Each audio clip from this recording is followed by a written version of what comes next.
My name is Chris Robbins. I've been doing stunt work, motion capture for about 16 years now. Played college football at Clemson University and was trying to extend that and play in the pros and wasn't quite good enough, so I ended up doing a couple football movies, thinking it would extend my adolescence and make some extra money, and it turned into a fairly long career so far. I've been really fortunate to work with Naughty Dog and Sony. I've done all of the Uncharted series. I've also did everything for Joel for The Last of Us. I've been doing Madden for 10 years now. I've been really fortunate to work on some pretty big games. The actor wears a skin-tight Lycra suit. It's designed to specifically receive a Velcro attachment.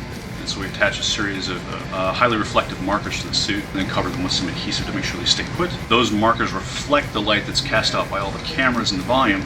That light's typically red in nature, which generates a very hot spot of reflectivity.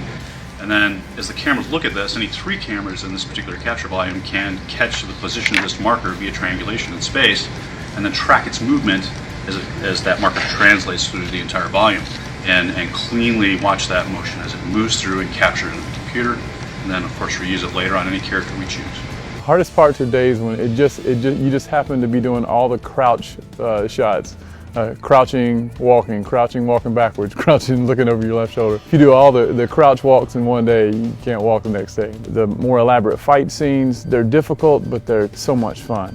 For me, there's a payoff for that because you feel like you get to really accomplish something cool. Same with doing falls and jumps and those types of things. They're difficult and they're hard on your body, but they're really rewarding. The advantage to using motion capture, being able to gain access to a huge volume of animation data in a very short amount of time. In the 2 days that we're here, currently we'll be grabbing anywhere from 400 to 600 motions.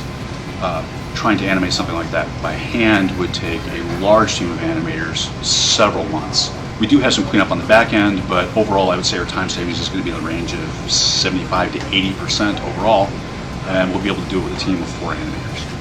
I've dabbled in lots of martial arts and fighting techniques, but I haven't studied them extensively, and that's actually probably gotten me more work than anything else, because I found over the last 7 or 8 years what a lot of video game companies have done is they've moved away from highly trained technical people, because in a game you look like a highly trained technical person, whereas I think the realistic nature of the everyman has come across in video games more. So somebody that is athletic enough to pull things off, but it's not highly trained, and so since I'm not highly trained, I'm a valuable guy on sets, I think. He tends to move like a hero naturally, so when we put him in a volume and ask him to walk around, he is that superhero, and so that's what we're going to get in our game now. So H1Z1 will have that movie hero style character as the player.